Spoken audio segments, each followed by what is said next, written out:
Sorry इस workshop के बारे में कि उनके क्या व्यूज़ हैं, वो कितना सेटिस्फाई इससे रहे और क्या हम आपकी अपेक्षाओं में खरे उतरे, तो मैं आपसे ज़रूर चाहूँगी सुनना। यस मैम, नमस्कार मैम।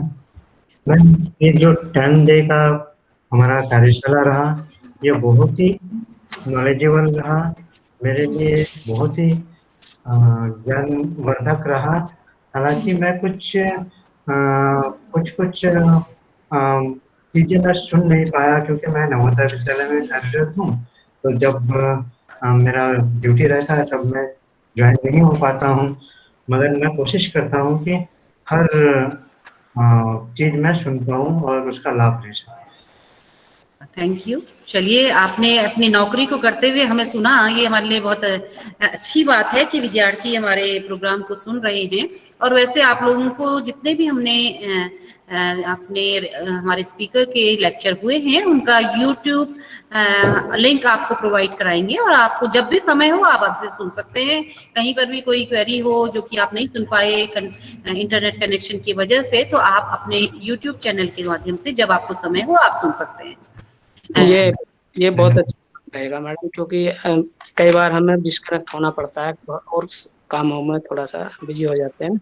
हाँ, ये हमने करी सुविधा इसमें रखी है। हम आपको YouTube चैनल जो है इसके हमने बनाए हैं और हम उसका लिंक जल्दी आपको प्रोवाइड करा दिया जाएगा। जी मैडम, थैंक यू। यस, कोई और बोलना चाहेंगे इस वर्कशॉप के बारे में? तो आप आमंत्रित हैं। Yes ma'am. Yes, good evening respected ma'am, sir and everyone. Ma'am, मैं Pooja Arya, psychology department SSJ campus Almora की स्टूडेंट हूँ और डॉक्टर प्रीति टमटा मैम की रिसर्च स्कॉलर हूँ।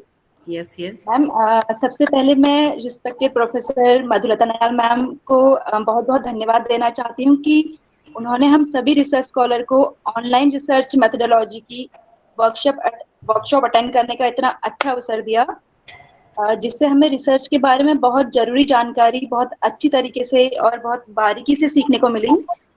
मैम, साथ ही मैं थैंकफुल हूँ respected professor Aradhana Shukla ma'am, doctor Preeti Tamta ma'am, professor Gufran sir, professor Bhatt sir, जिन्होंने हमें रिसर्च के अलग अलग एस्पेक्ट को बहुत अच्छी तरीके से समझाया। मैम, मैं यहीं की स्टूडेंट रह चुकी हूँ, इसलिए मैं खुद को बहुत भाग्यशाली समझती हूँ कि मुझे SSJ कैंपस अल्मोड़ा के साइकोलॉजी डिपार्टमेंट के प्रोफेसर से पढ़ने को मिला। मैम, मैं सारे लेक्चर तो अटेंड नहीं कर पाई, लेकिन थैंक यू मैम कि आपने हमें इतने विद्वान रिसोर्स पर्सन से सीखने को अवसर दिया, जिनमें से मैं स्पेशली डॉक्टर कमला भारद्वाज मैम को धन्यवाद बोलना चाहती हूँ कि जिनसे मैं अभी बहुत कुछ सीख रही हूँ, जो मुझे हमेशा गाइड करती हैं। और मैम, एक बार मैं सभी को थैंक यू बोलना चाहती हूँ इस वर्कशॉप को बहुत सक्सेसफुल और इन्फॉर्मेटिव बनाने के लिए। Thank you ma'am. Okay, thank you Pooja. हमें भी बहुत अच्छा लगता है यदि बच्चे हमारे इंटरेक्ट करते हैं हमारे साथ। तो अब हमारा कोई और स्टूडेंट बोलना चाहता है इस वर्कशॉप के बारे में तो आप आमंत्रित हैं। और वैसे हमारे चीफ गेस्ट हमारे साथ जुड़ चुके हैं, तो हम लोग आज का वैलिडिटी सेशन स्टार्ट करते हैं। Yes, Mohammad Ahmed. Yes ma'am, good evening ma'am, good evening everyone. Ma'am, बहुत अच्छा यहाँ से सीखने को मिला रिसर्च के बारे में हमें मैम, बहुत थैंकफुल सभी के लिए मैम। थोड़ा सा वॉइस आपका क्लियर नहीं आ रहा है और मुझे लगता है कि शायद हमारे सभी पार्टिसिपेंट जो हैं वो बहुत खुश हैं। हमने पूरी कोशिश की थी, नेटवर्क जितना हमारे से इस स्थिति में बनता था हमने काफ़ी कोशिश की कि हम आपको अच्छी तरह से अच्छी वॉइस में सभी एक्सपर्ट के विचार आप तक पहुँचाएँ और हमने कोशिश भी की। ये आपके ज्ञान के द्वारा पता चलेगा कि हम इसमें कितने सफल हुए हैं। इसी के साथ मैं वैलिडिटी सेशन के लिए आज का मंच गीतम भट्ट को सौंपती हूँ। गीतम भट्ट।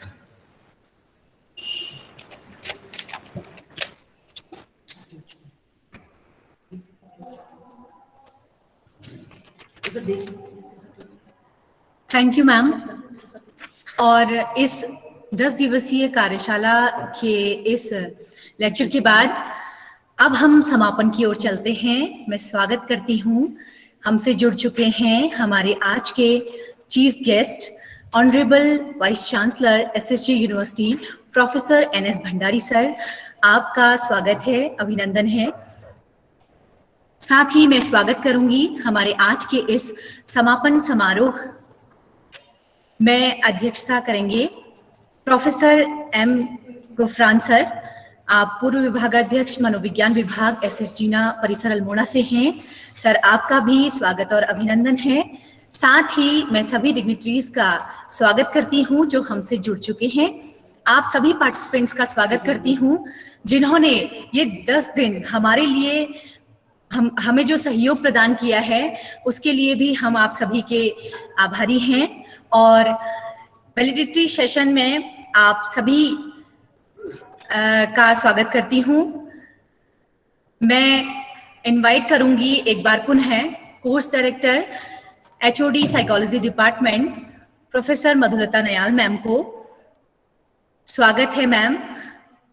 आप थोड़ा सा संक्षिप्त परिचय देंगे कि किस तरीके से हमारे ये 10 दिन आप सभी के साथ मिलजुल कर हमने शोध की बारीकियां सीखी। स्वागत है मैम का।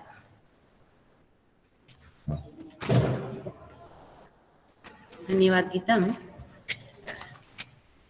पहले तो लग रहा था कि कोर्स कैसे स्टार्ट होगा और आज 10 दिन भी पूरे हो गए। शुरू में लगता था कि मंजिल बहुत कठिन है, परंतु मंजिल जब चलने लगे तो सरलताएं मिलती गई और सबके सहयोग से आज हमारी ये 10 दिवसीय कार्यशाला जो कि PhD स्टूडेंट्स के लिए, सोशल साइंस के PhD स्टूडेंट्स के लिए कराई गई है, बहुत ही अच्छे तरीके से पूरी हो गई है। मैं आप लोगों को बताना चाहूँगी, माननीय मुख्य अतिथि महोदय को बताना चाहूँगी कि सर, हमने इस कार्यशाला में जो कि नॉर्दर्न रीजनल सेंटर के लिए थी, जिसमें भारतवर्ष के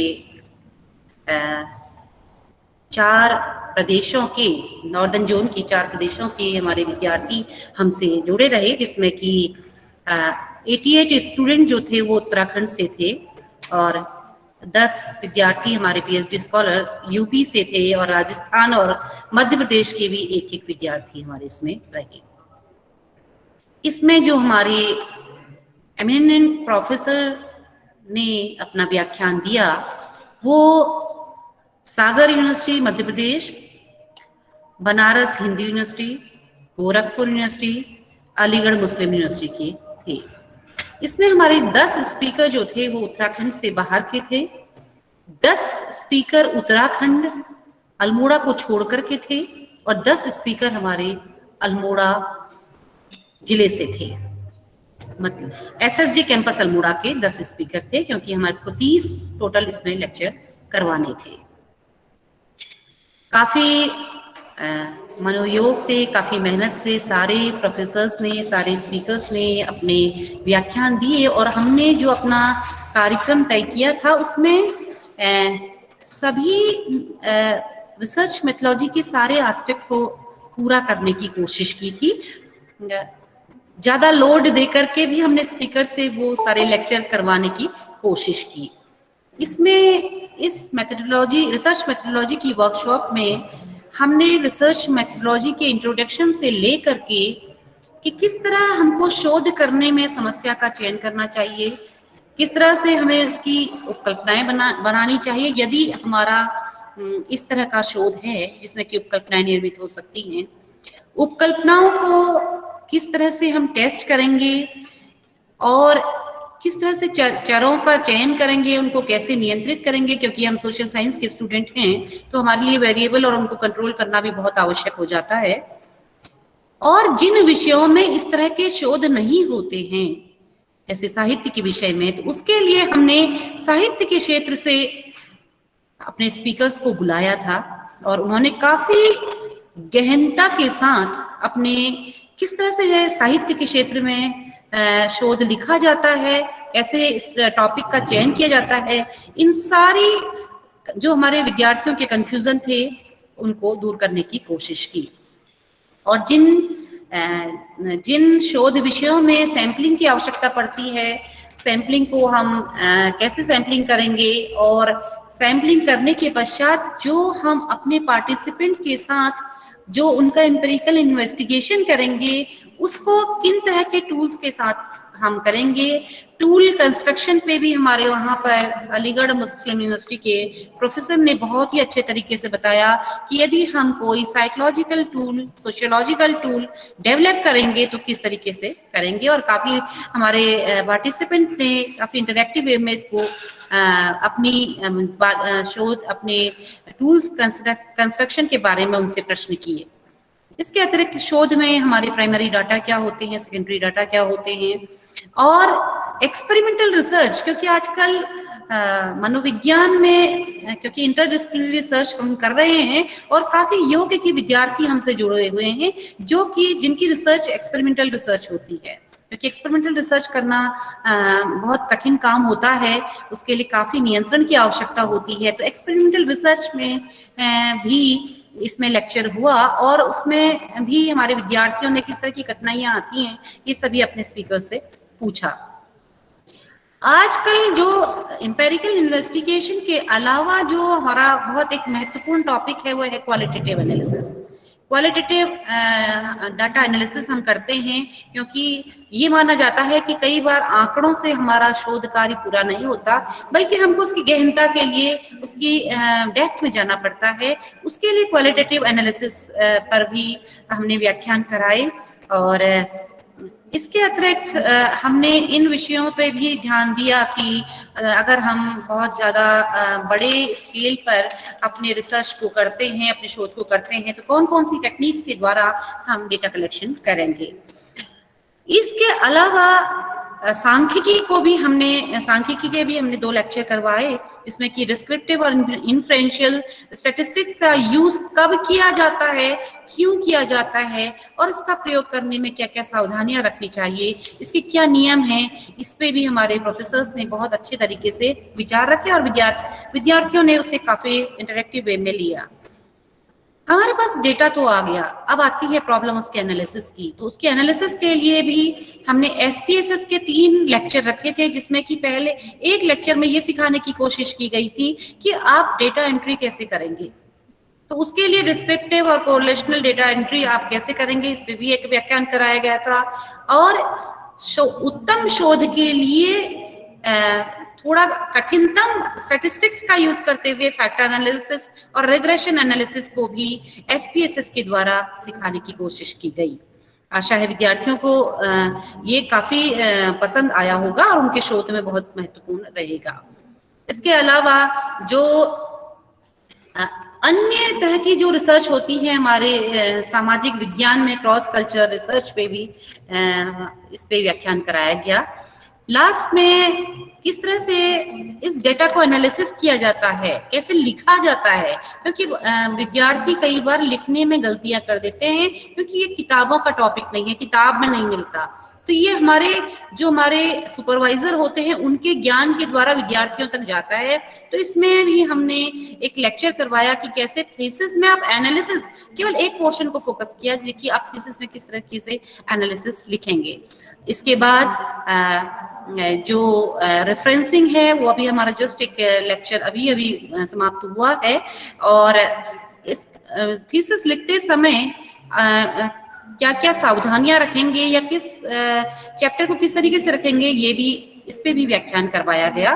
और पैलगिज्म पे भी कि हम अगर कहीं से कोई भी मैटर लेते हैं तो उसको किस तरीके से हम शो करेंगे अपने रेफरेंसिंग में, और कितनी हम डेटा को किस हद तक ले सकते हैं, इस पे भी हमारे प्रोफेसर्स ने बहुत अच्छे तरीके से हमारे पार्टिसिपेंट को बात बताई।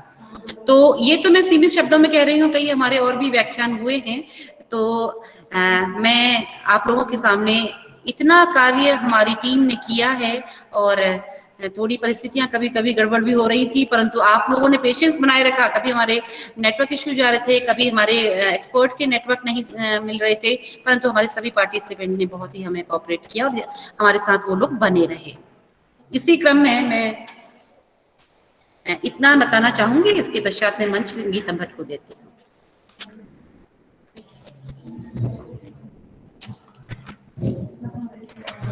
शुक्रिया मैम। अब आगे जिनकी उपस्थिति से हम गौरवान्वित हैं और हमारे बीच हमारे एसएसजे यूनिवर्सिटी के माननीय कुलपति प्रोफेसर एनएस भंडारी सर उपस्थित हैं। सर, हम आपका स्वागत करते हैं। साथ ही मैं आपको आपके संबोधन के लिए आमंत्रित करती हूँ। स्वागत है सर। धन्यवाद। मेरी आवाज आ रही है? जी सर, आ रही है।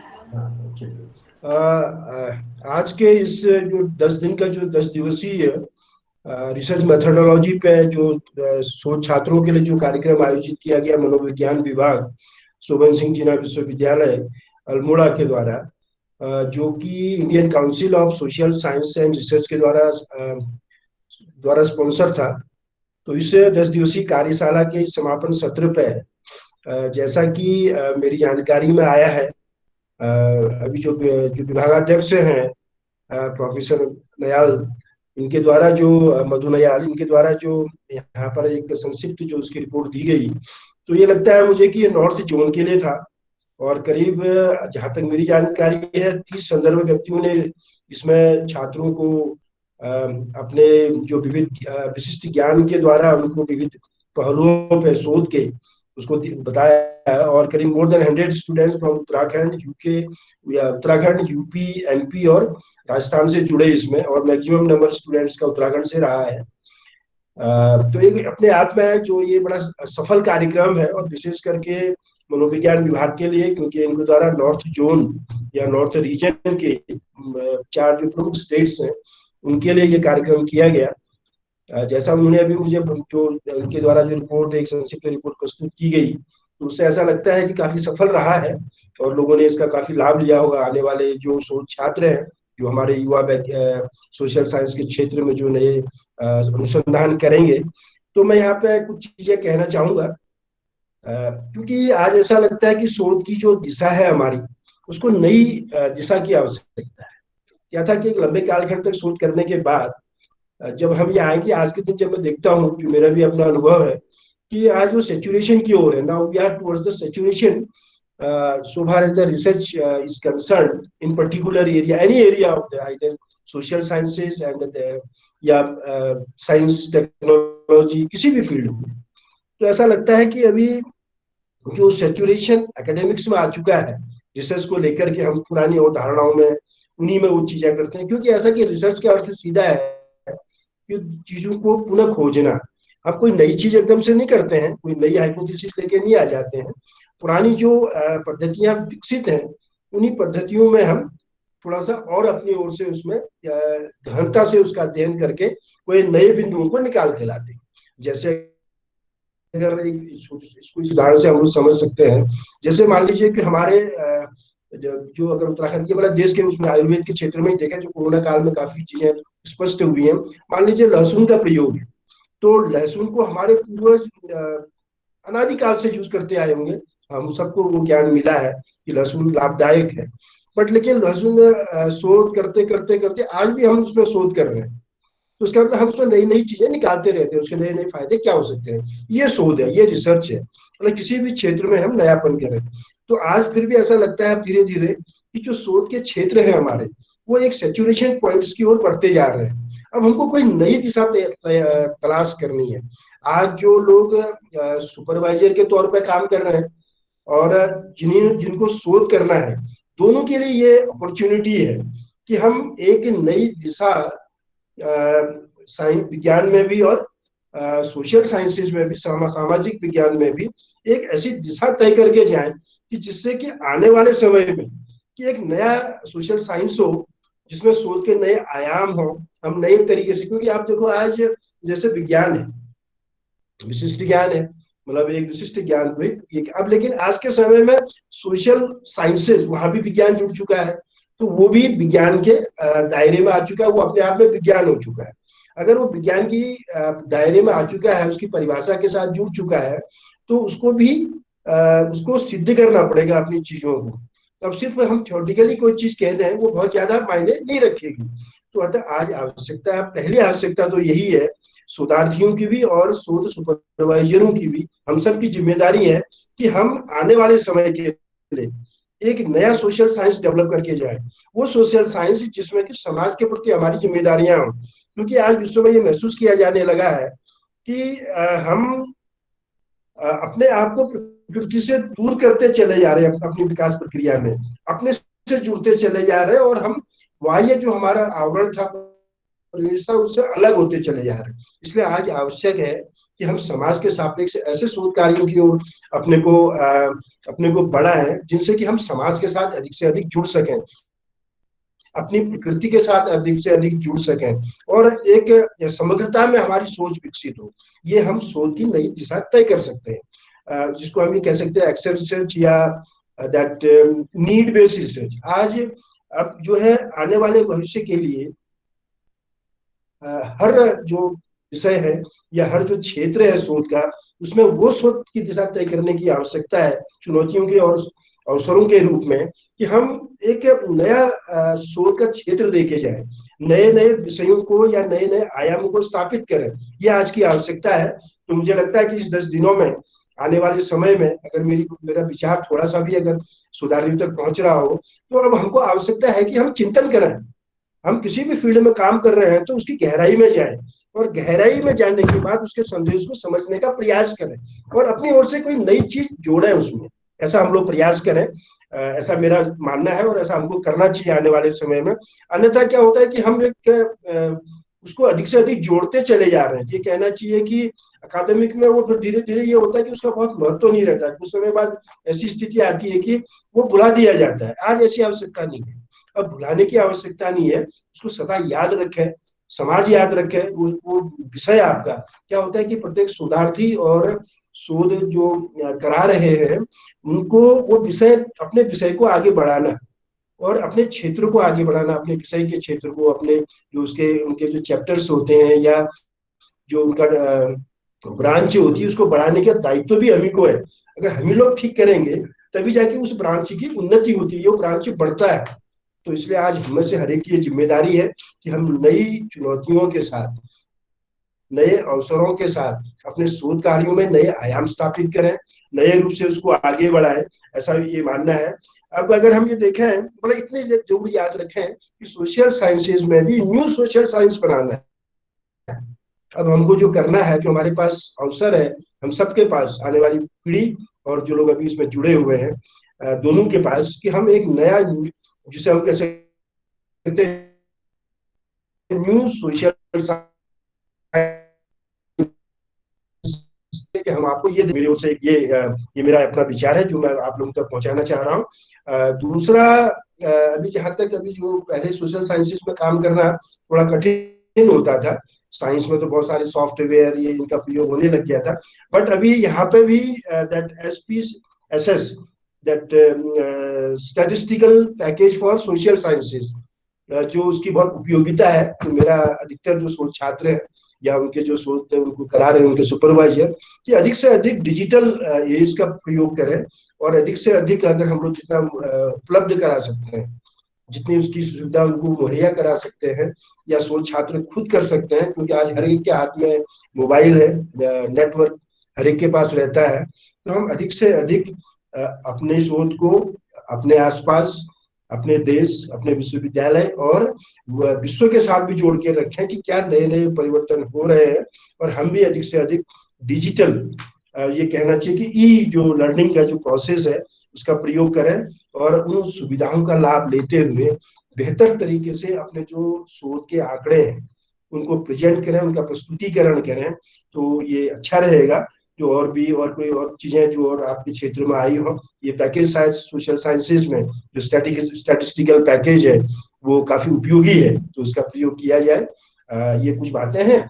और मैं सभी जितने भी इसमें शोध छात्र जुड़े हैं, जैसा बताया गया है कि 4 स्टेट के हैं और मोर देन 188 तो उत्तराखंड से ही हैं, तो मैं सभी के सुखद भविष्य की कामना करता हूँ। और मैं ये अपेक्षा करता हूँ कि जो हमारा मनोविज्ञान है, साइकोलॉजी डिपार्टमेंट है, ये और ऐसे कार्यक्रम आगे भी कराता रहेगा, और ये निरंतर अपने जो कार्यों से और एक अच्छी अपने की पहचान बनाएगा हमारा मनोविज्ञान विभाग, जो कि बहुत अच्छे रूप में विश्वविद्यालय में जिसकी पहचान है। और शायद आने वाले समय में भी अल्मोड़े में जो साइकोलॉजी डिपार्टमेंट है, अच्छे एक विभाग के रूप में अपने को और आगे बढ़ाएगा, अपनी पहचान बनाया। इन्हीं के साथ इतना अच्छा कार्यक्रम कराने के लिए मैं उनको धन्यवाद देता हूँ, प्रोफेसर मधु नयाल को, और जो विभाग के अन्य सभी जो भी लोग इनमें जुड़े हुए हैं, शिक्षक परिवार के लोग। तो मैं अपनी बात यहीं पे अपनी बात को पूर्ण कर रहा हूँ। धन्यवाद।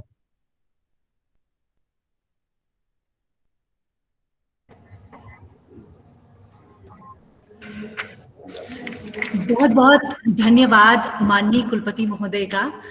और सर, आप हम पर ऐसे ही अपना शुभाशीष बनाए रहेंगे, इसी कामना के साथ हम बहुत बहुत धन्यवाद और आभार प्रकट करते हैं आपका। शुक्रिया सर।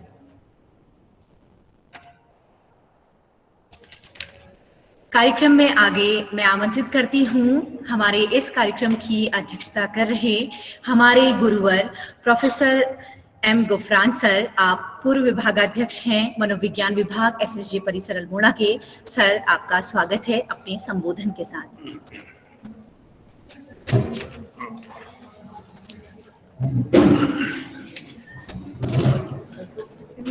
Thank you. इस समापन समारोह की अध्यक्षता के लिए आपने मुझे आमंत्रित किया, इसके लिए मैं आपका धन्यवाद देता हूँ, आभार व्यक्त करता हूँ। माननीय कुलपति जी, SSG university Almora, professor NS Bhandari साहब,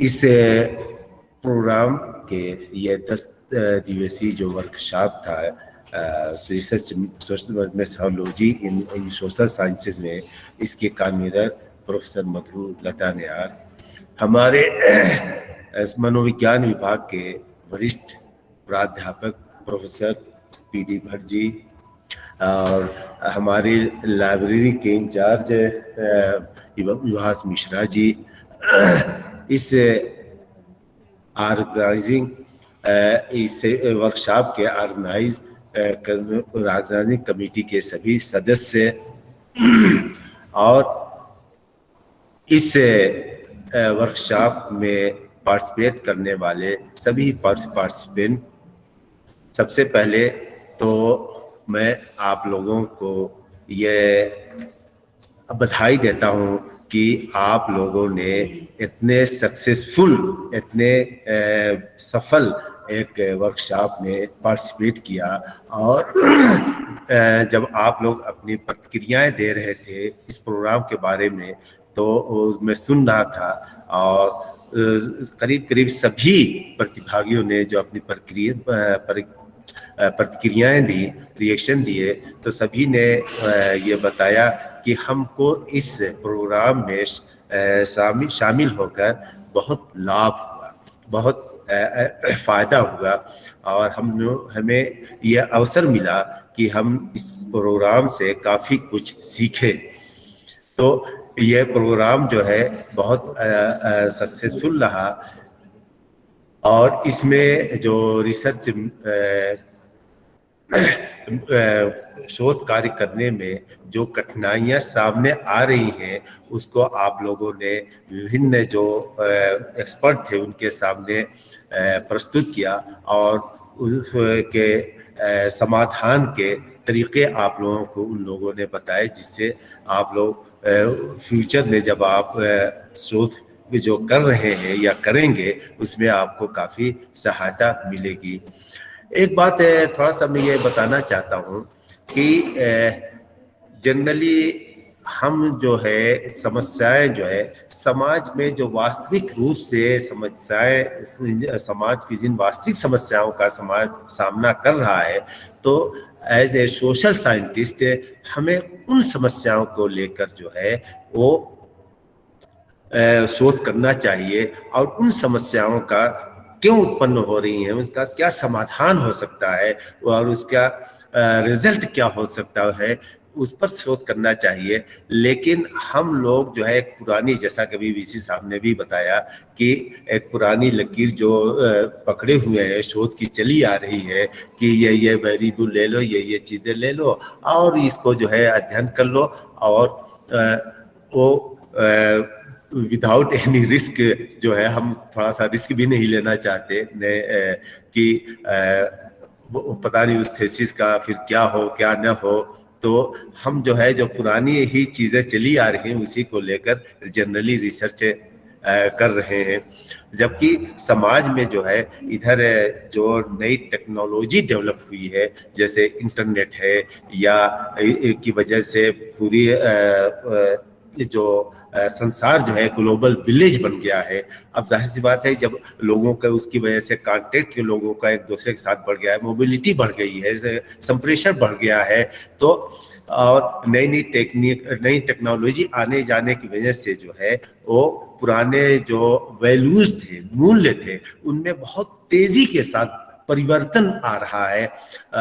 और यह परिवर्तन हमको किस दिशा में ले जा रहा है, इसमें जाहिर सी बात है, अब इंटरनेट ही को ले लीजिए। इंटरनेट की वजह से कुछ चीज़ें जो है तो हमें पॉजिटिव भी मिल रही हैं कि आप हम जैसे पॉजिटिव चीज़ों में सबसे बड़ी इंटरनेट की वजह से ये है कि आप जो रिसर्च कर रहे हैं, हम लोग जब रिसर्च कर रहे थे तो उस वक्त हम लोगों को सर्वे ऑफ लिटरेचर के लिए अलग अलग यूनिवर्सिटी में जाना पड़ता था, अलग अलग इंस्टीट्यूट के लाइब्रेरी में जाकर कंसल्ट करना पड़ता था। जैसे मैं अलीगढ़ मुस्लिम यूनिवर्सिटी में रिसर्च कर रहा था और मेरा कम्युनल राइट्स और पर शोध कार्य था, तो उसके लिए मुझे जो है बनारस में एक इंस्टीट्यूट है राजघाट पर, वहाँ जाकर सर्वे ऑफ लिटरेचर करना पड़ा, क्योंकि वहाँ इससे मुझे ज़्यादा रिलेटेड मटेरियल काफ़ी थे। तो इस तरह से अलग अलग इंस्टीट्यूट में जाकर जो है रहना पड़ता था, और लाइब्रेरी में जर्नल निकालते थे, और उसके बाद जो है वो फोटो स्टेट की भी फैसिलिटी नहीं होती थी, उसको बैठ कर पूरा जो है वो लिखते थे, उतारते थे। लेकिन अब तो इंटरनेट की वजह से जो है वो सारी रिसर्चेज आपके इंटरनेट पर अवेलेबल है, सारे लिटरेचर आपके इंटरनेट पर अवेलेबल, कहीं जाने की जरूरत नहीं पड़ती। तो इसकी वजह से बहुत आसानियां भी हो गई, लेकिन इंटरनेट में कुछ निगेटिव चीज़ें भी हैं। तो वो क्योंकि इंटरनेट जो है हमारी जैसे जो समाज के पुरानी ट्रेडिशन थी, वो उसको किस तरह से कॉन्फ्लिक्ट उसमें पैदा हो गया है। इंटरनेट और जो ट्रेडिशनल वैल्यूज थे, उस कॉन्फ्लिक्ट की वजह से क्या क्या समस्याएं आ रही हैं और उनको कैसे दूर किया जाता है। तो इस तरह से मेरा कहने का तात्पर्य यह है कि जो वास्तविक समस्याएं हमारे समाज फेस कर रहा है, उनको हम अगर जो लेकर स्टडी करें तो हम समाज के लिए जो है कुछ ज़्यादा कंट्रीब्यूट कर सकते हैं, न कि जो एक ट्रेडिशनल जो चली आ रही है समस्याएं उसको लेकर शोध कार्य करें। तो ये मेरा दक्षिण भाषण है, लेकिन इसमें बहुत ज़्यादा गुंजाइश तो नहीं है कि मैं, और मुझे चूँकि एक इसका अफसोस रहा कि मैं 6 मार्च से 18 मार्च तक जो है कुछ बहुत ही कॉन्फिडेंशियल कार्य में लगा हुआ था, गोपनीय कार्य में, तो मैं रहा नहीं यहाँ कि आप लोगों से ज़्यादा इंटरेक्शन कर सकूं, ज़्यादा इंटरेक्ट कर सकूं।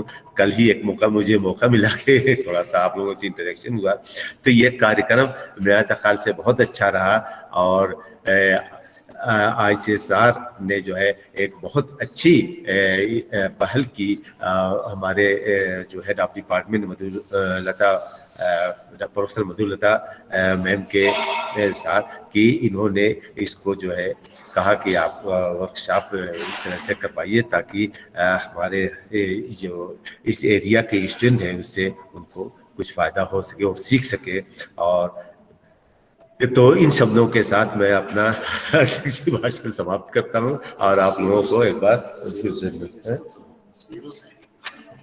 लोगों के साथ तो और हम लोग कोशिश करेंगे कि ये जो प्रोग्राम शुरू हुआ है इसको जो है आगे भी कंटिन्यू कर सके, करते रहें। अभी एक पार्टिसिपेंट ने पूछा था कि ऑफलाइन अगर ये हो जाता तो ये हम लोगों को ज़्यादा फ़ायदेमंद होता, तो बल्कि मैं ही बैठा था तो प्रोफेसर मधु मैडम के बगल में मैंने कहा कि हम कोशिश करेंगे कि नेक्स्ट ईयर जो है ऑफलाइन हो, क्योंकि ऑनलाइन करने में जो है हम लोगों को भी एहसास हो रहा था कि हम स्टूडेंट से एज ए पार्टिसिपेंट से डायरेक्ट इंटरेक्ट नहीं कर पा रहे हैं, उनके क्वेश्चन नहीं ले पा रहे हैं उस तरह से जिस तरह से कि क्लासरूम में लेते थे और उसका समाधान जो उनको बताते थे कि ये इस तरह से हो सकता है। तो उम्मीद कर रहे हैं कि फिर फ्यूचर में आइंदा जो है आप लोगों से फिर मुलाकात होगी और फिर फेस टू फेस जो है आप लोगों से इंटरेक्शन होगा। थैंक यू, धन्यवाद।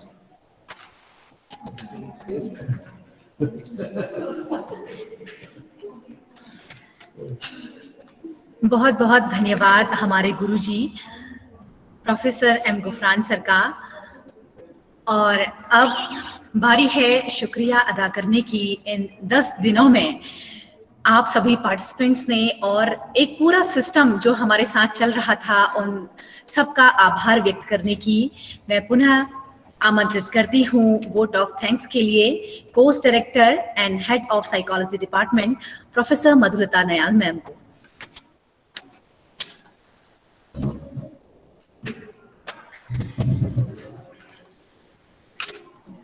धन्यवाद ज्ञापित करना तो बहुत मुश्किल है, क्योंकि जो हमारे साथ इस समय सब लोगों का समर्थन रहा उसको हम शब्दों में व्यक्त नहीं कर सकते, और शब्द कम पड़ जाएंगे क्योंकि सबका सहयोग इतना अधिक रहा।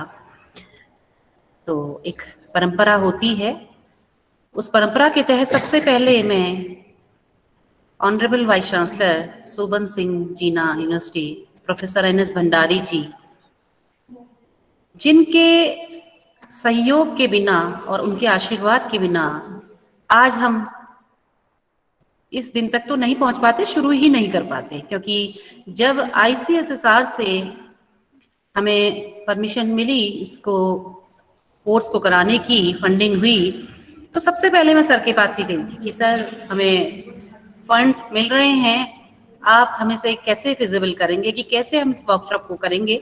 क्योंकि एक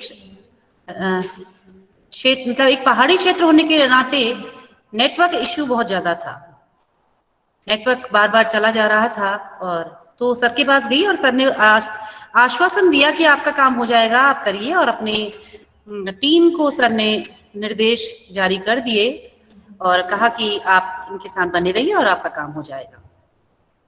सर आपके आशीर्वाद के साथ हम लोगों ने काम करना शुरू किया, और फिर हम कुछ परेशानियां भी आई, परंतु आपका सदैव सहयोग रहा हमारे पास और आशीर्वाद रहा, तो हमारे ये कार्यक्रम बहुत ही अच्छे तरीके से सुचारू रूप से चला। और बहुत आश्चर्य की बात है कि हमारा नेटवर्क 1 मिनट के लिए भी नहीं गया, जबकि BHU से, अलीगढ़ से, गोरखपुर से तक नेटवर्क प्रॉब्लम हुई, परंतु हमारा नेटवर्क इतना अच्छा रहा कि हमारा बहुत ही अच्छे तरीके से कार्य चलता रहा। तो सर मैं आपका बहुत बहुत धन्यवाद करती हूँ और आपके आशीर्वाद की हमेशा आकांक्षी हूँ कि जिस तरह से आपने हमारा साथ आशीर्वाद बनाए रखा, भविष्य में भी यदि मैं कोई भी कार्य करती हूँ तो मुझे पूरी उम्मीद है कि आप अपना आशीर्वाद मेरे साथ बनाए रखेंगे और मेरी टीम के साथ बनाए रखेंगे। इसी क्रम में मैं आज के समापन समारोह के अध्यक्ष प्रोफेसर एम गुफरान जी का भी धन्यवाद ज्ञापित करती हूँ कि उन्होंने आज अध्यक्षीय पद लेकर के हमारे समारोह का सम्मान बढ़ाया है। इसके पश्चात मैं ICSSR के डायरेक्टर डॉक्टर GS सोन जी का भी आभार व्यक्त करना चाहूंगी कि यदि पैसा नहीं होता तो हम ये कार्यक्रम नहीं कर पाते। तो उन्होंने एक अग्रज की तरह मुझसे कहा कि आप कार्यक्रम कराइए और आपका पैसा आ जाएगा, आप काम शुरू करिए। तो मैं डर भी रही थी कि पता नहीं मिल पाएगा नहीं मिल पाएगा पैसा और हम काम शुरू कर देंगे, तो मुझसे कहने लगे कि आप काम शुरू करिए, पैसा आ जाएगा। और सर हमारे 72,000 रुपये फर्स्ट इंस्टॉलमेंट के रूप में हमें प्राप्त हो चुके हैं और शेष जैसे ही हम रिपोर्ट सबमिट करेंगे हमको शेष धनराशि जो है वो मिल जाएगी। तो मैं उनकी बहुत शुक्रगुजार हूं कि उन्होंने हमारे इस कार्यक्रम को प्रायोजित कर हमारे बच्चों को, हमारे क्षेत्र के बच्चों को लाभ पहुंचाया है। ये उनकी एक विशेष शिक्षा जगत में एक बहुत विशेष सेवा है। इसी क्रम में मैं शोभन सिंह जीना यूनिवर्सिटी कैंपस अल्मोड़ा के लाइब्रेरियन डॉक्टर विभाष मिश्र जी को भी धन्यवाद ज्ञापित करना चाहूंगी, क्योंकि उन्होंने हमें अपनी महत्वपूर्ण सबसे इंटरनेट की सेवा उन्होंने ही हमें यहाँ पर दी और कहने लगे कि आप इसको काम करिए और हमारे लिए पूरे समय सुबह से शाम तक हमारे साथ बने रहे। सर, आपके सहयोग के बिना हम इस सेमिनार को नहीं, इस वर्कशॉप को नहीं करवा पाते। हम कितना भी मेहनत कर लेते परंतु हमारी ये वर्कशॉप जो है वो सफल नहीं हो पाती। तो आपका समर्थन हमें मिला और अभी आप हमारे मध्य हैं। मैं आपका बहुत बहुत धन्यवाद करना चाहती हूँ कि आपने सारी सुविधाओं के साथ, सहयोग के साथ इस वर्कशॉप के संचालन में हमारी मदद करी। इसके अलावा क्योंकि बड़े जो भी हमारे बड़े लोग हैं यदि हमारे साथ बने भी रहते हैं तो हमें बहुत अच्छा लगता है। तो मैं अपने विभाग के senior professor Aradhana Shukla ji, professor M Gufran जी और प्रोफेसर पीडी भट्ट जी का भी शुक्रगुजार हूँ, जिनके मार्गदर्शन और दिशा निर्देशन के बिना यह वर्कशॉप कराना मेरे लिए संभव ही नहीं था। क्योंकि हर छोटी छोटी बात में मैं सर लोगों के पास पहुंच जाती थी कि सर ये कैसे होगा, क्या होगा। फोन से यदि वो यहाँ पर नहीं भी होते थे तो फोन उनको किसी भी समय कर लेती थी कि सर इसे कैसे करें, कैसे मैनेज करें, कैसे स्पीकर्स को कहाँ कहाँ से बुलाएं। तो सब आप लोगों के सहयोग के साथ ही ये हो पाया है। बिना सहयोग, आप लोगों के आशीर्वाद और सहयोग के बिना तो मैं कार्य कर ही नहीं सकती थी। इसके अलावा मैं अपने ही विभाग के जूनियर डॉक्टर प्रीति टमटा और डॉक्टर रुचि कक्कर, सुनीता और विनीता जो कि हमारे वहाँ टीचिंग फैकल्टी हैं, उनको भी धन्यवाद देना चाहूंगी, क्योंकि उन्होंने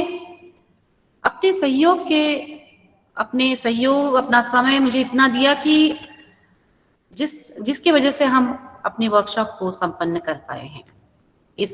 इन लोगों के बिना ये वर्कशॉप संभव नहीं थी। इसके अलावा पूरी वर्कशॉप टीम को भी मैं धन्यवाद देना चाहूंगी, क्योंकि हमारी जो पूरी टीम है उसमें मैं कुछ लोगों के नाम अभी बोलना चाहूंगी कि इन लोगों के बिना मुझे अंदाज ही नहीं आया कि इतना बड़ा काम हो गया। और 10 दिन बहुत होते हैं मैनेज करने के लिए, परंतु ये लोग इतने सिस्टमेटिक वे में हमारे साथ बने रहे कि कोई भी प्रेशर नहीं था हम लोगों के पास। जिसको जो ड्यूटी दी गई थी वो ड्यूटी इन्होंने अपनेपन से अपना काम समझ के पूरी करी। मैं मनोविज्ञान विभाग और योग विज्ञान विभाग के शोध छात्रों को आशीष वचन देना चाहती हूँ कि आपका भविष्य उज्जवल हो, आप जीवन पथ पर प्रगति करें और आपकी जो कार्य के प्रति समर्पित भावना इस वर्कशॉप के लिए थी वो आगे के कार्यक्रमों में भी बनी रहेगी। मैं विशेष नाम लेकर के सभी के उज्जवल भविष्य की कामना करती हूँ, जिसमें विनीता हैं, सुनीता, गीतम जो कि हमारे शोध विद्यार्थी हैं, दिव्या, रजनीश जोशी, विश्वजीत, चंदन लटवाल, आकांक्षा, फौजिया, मोनिका, अगर मेरे नाम किसी से गलती से छूट गए होंगे तो क्षमा चाहती हूँ।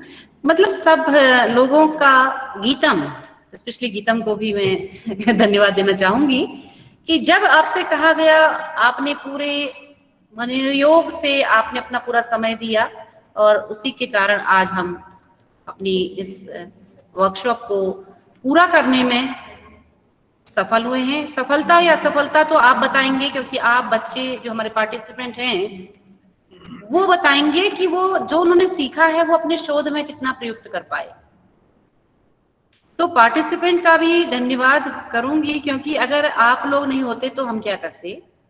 तो आप लोगों ने, कुछ विद्यार्थी हमारे पार्टिसिपेंट बहुत ही एक्टिव रहे और उन्होंने लगातार वो हमारे साथ बने रहे, क्योंकि विद्यार्थी जीवन में नेटवर्क लेना भी एक बहुत अपने आप में चैलेंज होता है। कि कितने पैसे होते हैं और उससे हम कितने पैसे से हम हमारा नेटवर्क 1.5 GB है, 2 GB है पर डे का, खत्म हो जा रहा था तो शायद आप लोग फिर से रिचार्ज करा रहे थे। और आज भी आपका सुबह 10 बजे से लगातार हम 4 बजे तक 5 बजे तक आपके साथ बने हुए हैं और आप हम लोगों के साथ बने हुए हैं। इसका मतलब कि आप लोग वास्तव में हम लोगों के साथ, हम लोगों के इस वर्कशॉप से एक प्रेम और सानिध्य विशेष कर रखते हैं, इसीलिए आप हमारे साथ बने हुए हैं। और मुझे पूरा विश्वास है कि आपने जो भी सीखा होगा वो अपने शोध जब आप कर रहे हैं उस जीवन में उसका प्रयोग जरूर करेंगे। इसके अतिरिक्त मैं अपने कर्मचारी गणों का भी, विजय पंत स्पेशली जिसने कि हमको समय समय पर जो हमको एनर्जेटिक करता रहता था, उसको भी धन्यवाद देना चाहूंगी कि विजय जो है वो हमारा एनर्जी सोर्स है और हमको बार बार चाय पिला करके हमारे को ताकत बनाए रखता था सुबह से शाम तक। इसके अलावा मीडिया कर्मियों का भी मैं धन्यवाद ज्ञापित करना चाहूंगी कि क्योंकि आपके प्रचार प्रसार के बिना भी कोई कार्य जो है वो अधूरा ही रह जाता है। तो इस वर्कशॉप को प्रचारित और प्रसारित करने में आप सभी ने हमारा साथ दिया है और मैं आपका भी धन्यवाद ज्ञापित करना चाहूंगी। कहने को तो बहुत कुछ है, किंतु शब्दों को हम यहीं पर समाप्त करते हैं और आशा करते हैं कि आपको ये हमारा जो वर्कशॉप है ये पसंद आई होगी और आप अपने जीवन में इससे लाभ अवश्य उठाएंगे।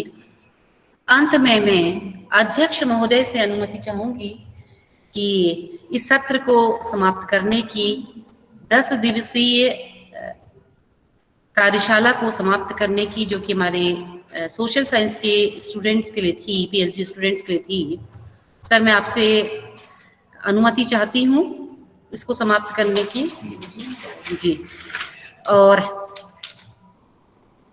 इसके अलावा एक सूचना मैं आपको देना चाहूंगी इसके समापन से पहले कि आप सभी लोग आज शाम तक फीडबैक फॉर्म दे दें, क्योंकि जब आप लोग हमको रोज का फीडबैक तो आप दे ही रहे थे सारे स्पीकर्स का, इसके अलावा ओवरऑल फीडबैक भी आपको देना पड़ेगा कि आपको ये वर्कशॉप कैसी लगी, कंटेंट कैसा था। जो हमने भेजा है आपको फॉर्म, उस फॉर्म को आप फिल करके हमें भेज दीजिए।